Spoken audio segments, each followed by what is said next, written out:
بعد ما نزلت الفيديو بتاع امبارح بتاع الكرة ماشيه في مصر سمك لبن تمريندي، لقيت رد فعل كبير قوي من الاهلاويه ومن الزملكاويه.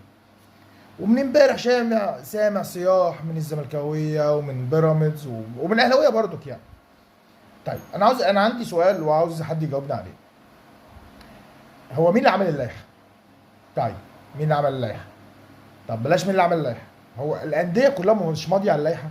يعني انت عارف ان اللائحه لو انسحبت هتنخصم منك 3 نقط لظروف قهريه. طب ايه الظروف القهريه اللي عند الاهلي؟ انا اقول لك بقى الظروف القهريه اللي كانت عند الاهلي.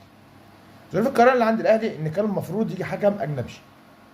المفروض يجي حكم اجنبي بالجواب اللي راح رابطه الانديه اللي راح لاتحاد الكوره.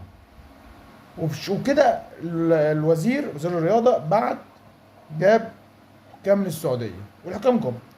كان المفروض الزمالك اللي هو مش مضروب اصلا في القصه، اللي هو اصلا خد ال3 نقط بالاونطه.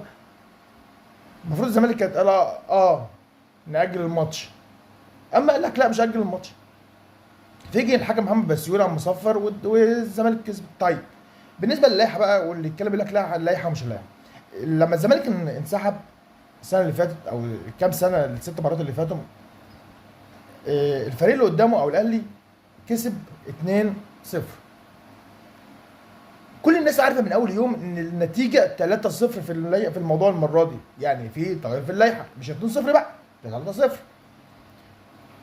طب معلش، انت مضغوط في ايه يا زمالك دلوقتي؟ انت بعيد عن المنافسه كتير قوي. يعني فرق بينك وبين الاهلي 10 نقط ولا 11 نقطه. انت ولا ايه؟ ولا في ايه بالظبط؟ وبيراميدز هو الاهلي ولا قال لك اخسر اخر ماتشين؟ انا مش فاهم. دي بالنسبه للموضوع، يعني عشان بس نخلص من القصه دي. تاني حاجه، ليه الناس زعلانه كده؟ دي كوره يا جماعه. هتقول لي المظلوميه.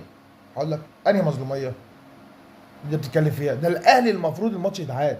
انا واحد كاهلاوي انا زعلان ان الماتش ما اتعادش. انا اصلا كنت مستني القرار ان يقول اعاده ماتش القمه.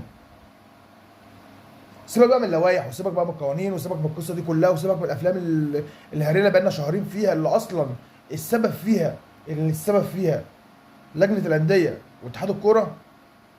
ونيجي نتكلم كواحد اهلاوي او كمشجع. انا كان نفسي الماتش يتلعب. انا واحد من الناس، انا واحد ما بفرحش في الماتش في الدوري كله غير ماتش الاهلي والزمالك. الماتش الاهلي والزمالك، الاهلي يا اما بياخد دوريات، الاهلي عنده 44 دوري وان شاء الله 45 جايه في السكه.